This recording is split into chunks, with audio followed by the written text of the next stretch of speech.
Lords and ladies of the Duchy, welcome to episode 7 of Duke's D&D Debauchery as we continue to follow the story of our heroes on the world of Renkaat in the Conduit. Where we last left our heroes, they were at Don's home, well, more his demi-plane, and they had taken some time to talk to Dayton. Gorstag had worked through some of his issues with the first room of the basement of Anastasia's School for the Blind. Dox had learned that her parents are still alive, or at least were the last time that Don saw them, and the character of Roderick was saved from wherever it was that he ended up after he disappeared at the academy. And we'll pick up with Roderick first.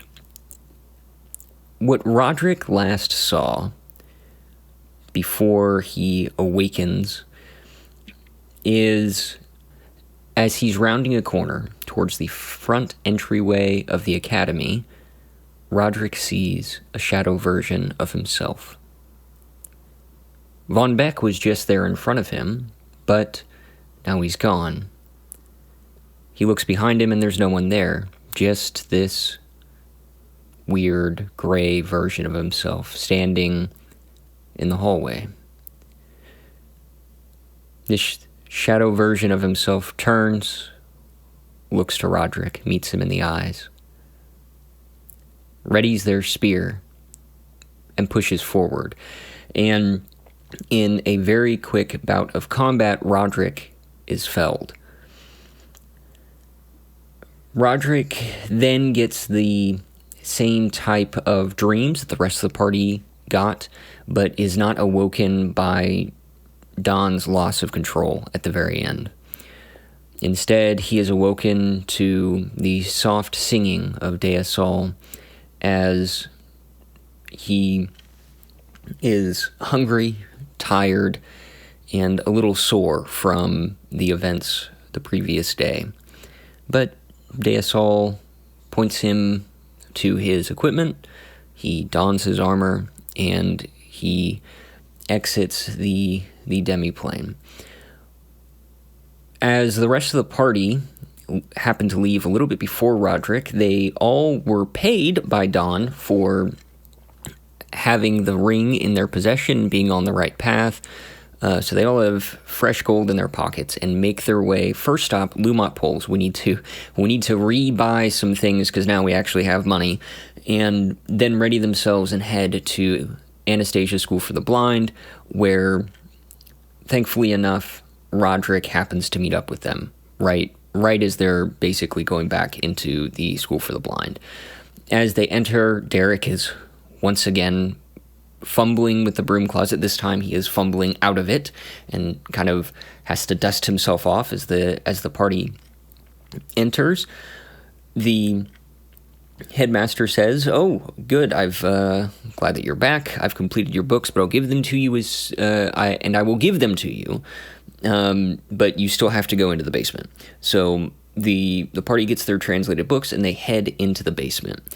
As they do head into the basement, the first room is still the same as they had left it. There are still cloth wrappings that have been torn completely to shreds by Dawn that are lying in clumps along the floor. The 10 by 10 foot section of the ceiling that had collapsed is still there, sitting in the center of the room, and the entirety of the room is marked along the walls by that circle with the 3 writhing snakes in it. Gorstag is able to recover several of his arrows, and the party makes it into the next room. There are larger piles of cloth wrappings that make that animate as the party enters. The party uses the door trick that Milo learned at the very beginning in order to basically position themselves, get everyone into a deadly funnel. They deal with the next room, and in the room after that, there's also an individual that has that's in cloth wrappings that has a sword of some sort. But unfortunately for me as a DM, that sword never hit because it was going to do some really, really cool stuff. But alas, here we are. And after finishing off the last room, they make it to kind of this overlook. And it's about 150, 170 feet long, somewhere in that range as the party enters. And there is basically this glass ceiling, or the window, and as they look down in the window, they see only black abyss beneath them, but they also see at the corners and kind of along the side walls of this room that's in front of them, there are books, and there are 5 different levels to what it is. That's before them. If they get to either end of the window, they can kind of like peek over and look down, and they can see that there are 5 levels. There are bookshelves on all 5 levels. There is a door that is a parent to them at the kind of, they enter on what is essentially, we'll consider the left hand side of the room, and on the far right hand side of the room there is a door. They check the door for traps. There are no traps. They open up the door. They proceed down a small kind of C-shaped hallway, and then as they open up, the door that they open is the back end of a bookshelf, and they go and they start looking through. They start looking through books. Now, there was supposed to be an investigation check by that Gorstag first attempted basically a perception check, what have you, to be able to see the fact that there was a hidden lever on the far end that led to a spiral staircase that led to all of the bookcases. They failed to find this, and so they instead, with all of the rope that Gorstag has acquired in his 3 visits to Lumot Poles at this point, tie off to the banister and then swing themselves down to the second level, where then they find the spiral staircase that leads all the way up and down.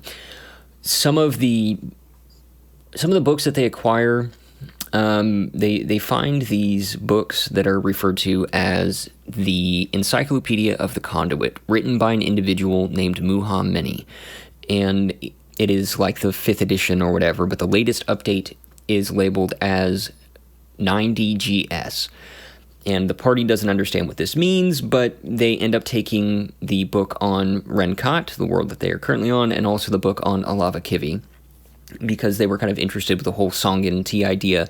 Dea also talked to them about how that's where most of the scions that she had met were, and so Dox is kind of tied to that in that direction. So they pick, because of the limitations of what their backpacks could hold and the weight, they picked up books on Renkaat, Alabakivi, and several spell books. As they finally reach the very bottom level through the spiral staircase, the floor originally is it's solid stone, but it has those same engravings of that circle with the 3 writhing snakes in it. And as they reach the bottom level and get to the center, a shadow form, or another one of these cloth-clad figures appears. But this time it is not filled with shadow. It is instead filled with what appears to be a female human. She is hooded, but they can see slightly pale skin.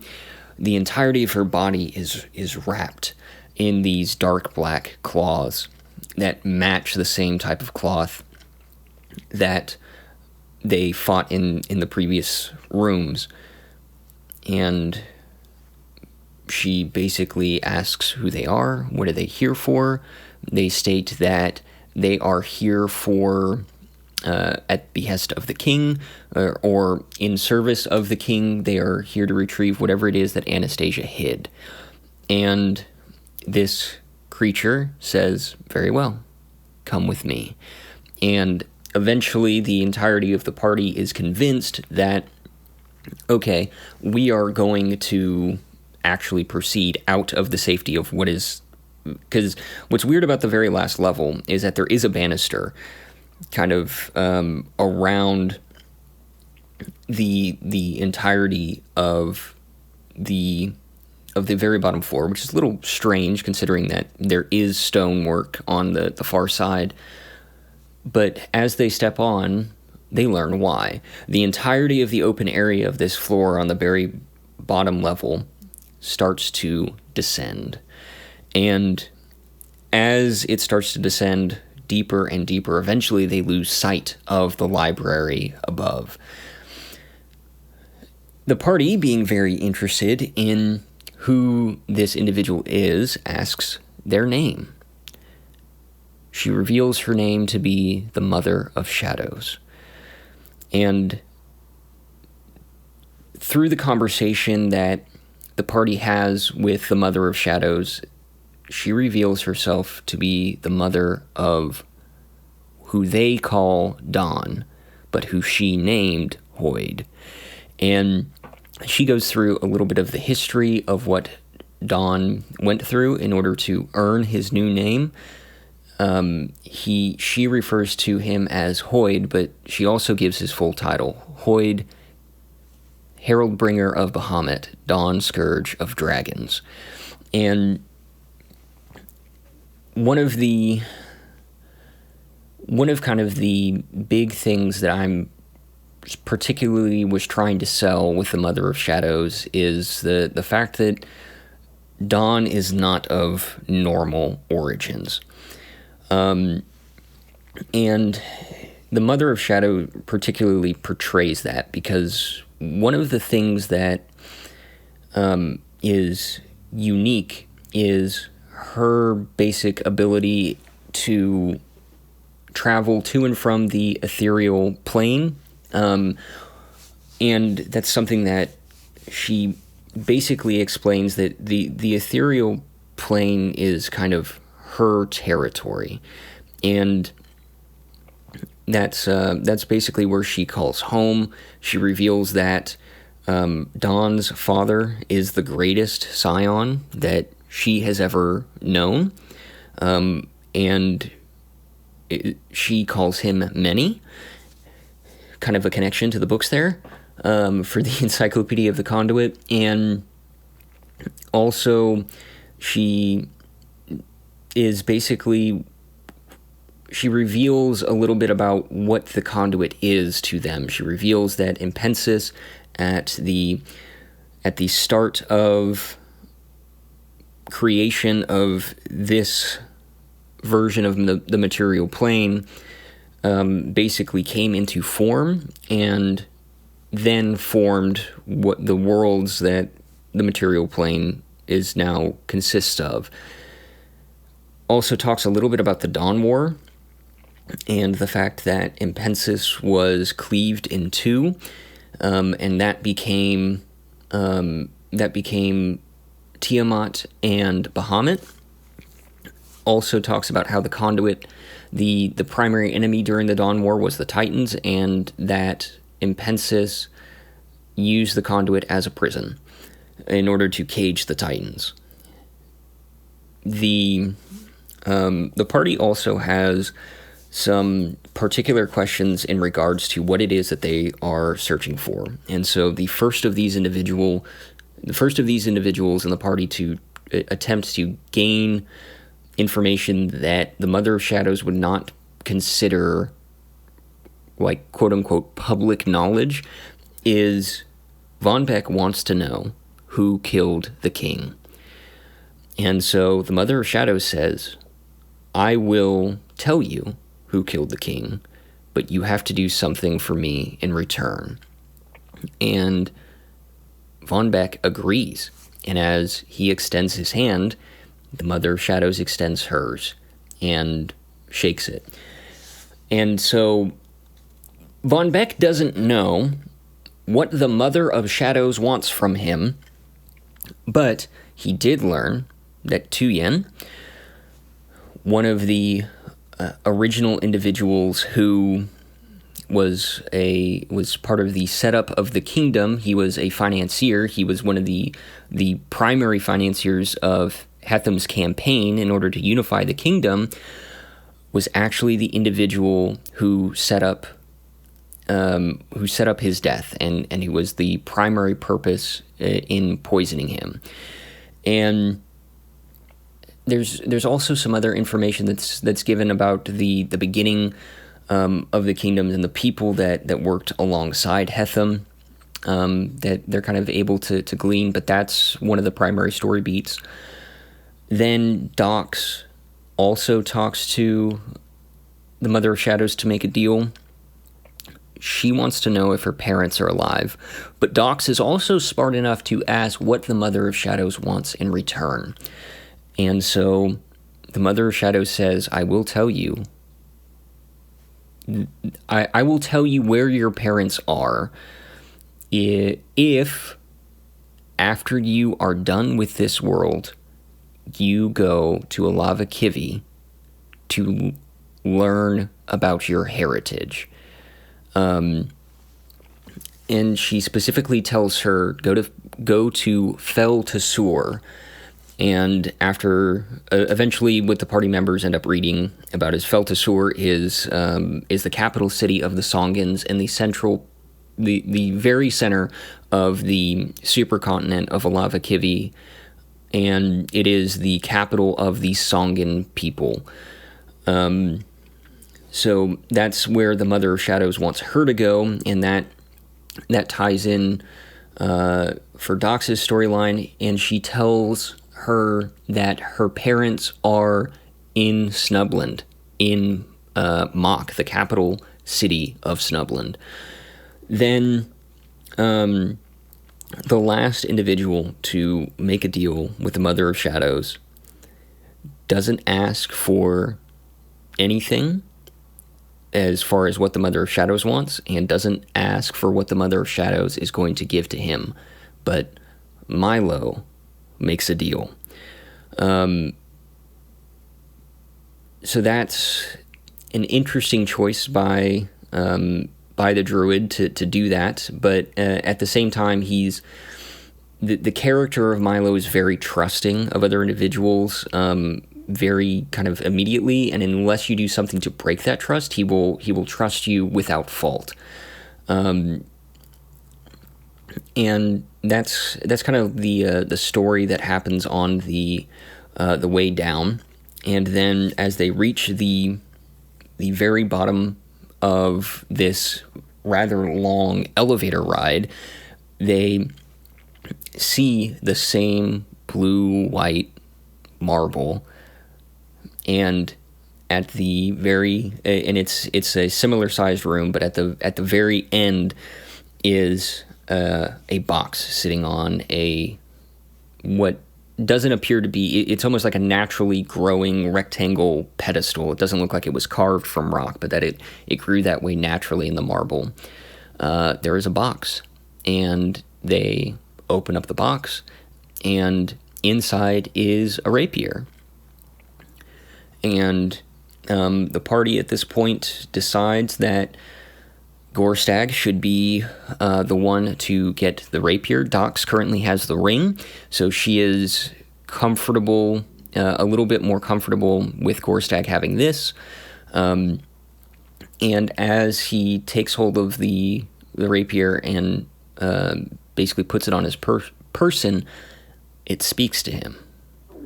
And the voice that I have taken for the rapier, who is known as Concordia, is a little bit like a southern belle, and she talks like this, all smooth. And the party, of course, really enjoys the fact that Concordia is the way that she is, kind of that smooth talking southern belle. But then obviously Gorstag is like, well, what are you talking about? Like, you're talking to me. And there's kind of a conversation, like, well, does the ring talk? And Concordia says, well, of course he talks. And so Dox finally puts on the ring, and she meets Mercurius.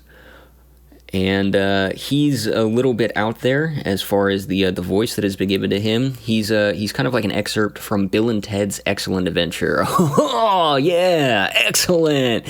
And he's like a mate with like Concordia, right? They're like a mated pair. That's what each of the rings and swords are supposed to do. Everything's planned by Lefar, isn't it great? Yeah, excellent. And the way that he refers to his mate is, yeah, she's a fiery bitch. Yeah. And so this is when the party, after they take some time to attune to them on the elevator ride back up, Concordia has the ability to, when you make a successful attack against an enemy, you can cast Fireball inside of them once per day. Once per 24 hours, not once per long rest, but once per 24 hours. If you make a successful attack, you can utilize Concordia to make to cast Fireball inside of someone. So that's really neat. Mercurius, on the other hand, allows them to cast a level 2 Cure Wounds once per day. Just to kind of give them some added benefit. And so Dox now takes ownership of the ring, and on the way back up, there is a discussion again with the Mother of Shadows, because she's still aiding them in her ride up, about like kind of the whole situation with Don and his father, and she kind of she also talks about kind of the fact that Don isn't necessarily doing what he was meant to do. He is this entity that is born both of the astral and the ethereal, and yet he fails still to realize his purpose. And at some point in this conversation, they bring up the fact that Dawn really helped Gorstag through some issues that he had when he first got here, and she talks about how, oh yes, mental prowess is kind of one of the things that Dawn is particular. Hoyd, as she refers to him as, is very good at, and also his father was an exceptional person dealing with things inside the mind, but it's not particularly her forte. Towards the very end of the elevator ride, there's also a point where the Mother of Shadows says, oh, well, the only unfortunate thing is that I can't let you know my name, and I can't let you know who I am. And so she reaches into everyone's minds and pulls her name, the Mother of Shadows, and the remembrance of her image from them. And so they still remember the conversations that they had. They still remember that they made a deal with whoever this entity is that led them down the elevator and then back up. They still remember all of the information they got about the conduit. They still remember all the information they got about Dawn, about Muhammini. But who it was that told them, no idea. Couldn't tell you. So that... One of the other things that's mentioned is in relation to the Mother of Shadows not being very pleased with Dawn, is the fact that she says that she was trapped here. Dawn did something that he wasn't supposed to do, and that's why the Mother of Shadows is the one to greet the party. And so she's very angry with him at doing that. It's obviously within his power to do, but she thinks that it's a little bit of bad manners to have done such a thing. And as that's kind of the last that the party sees of the Mother of Shadows, they get back up into this library portion. They have all the books that they can carry. They've gotten this relic that they were supposed to retrieve because the country is in dire circumstances, and they go to leave. And when they leave, they are met by Shivers and Masoli waiting at the door, at the bottom of the basement, or at the top of the basement.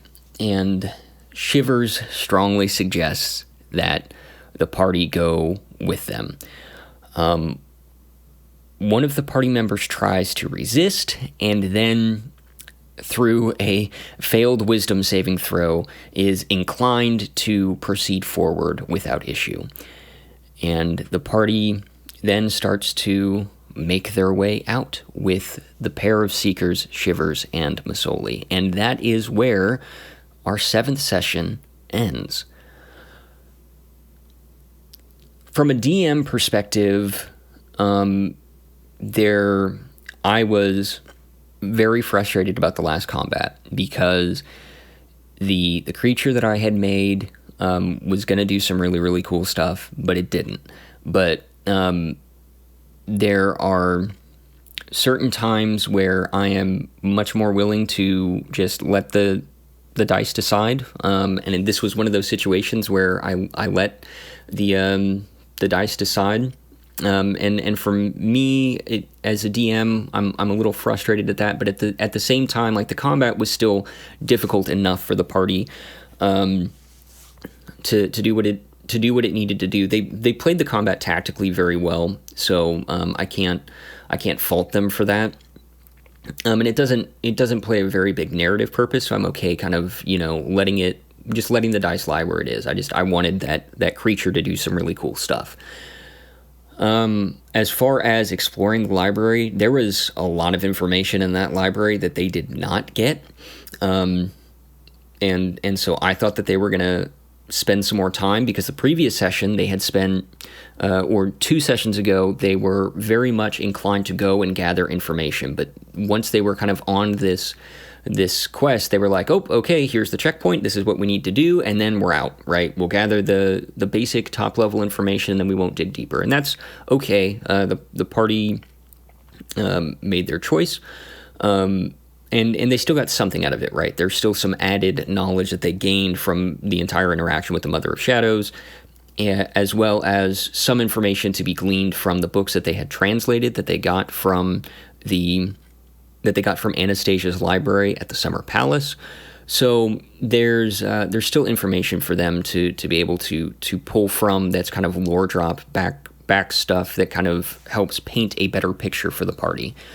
Overall, finally realizing that the objects had intelligence, both the ring and the sword, and then giving them distinct owners inside the party, so that there are caretakers of these objects now, I think is important.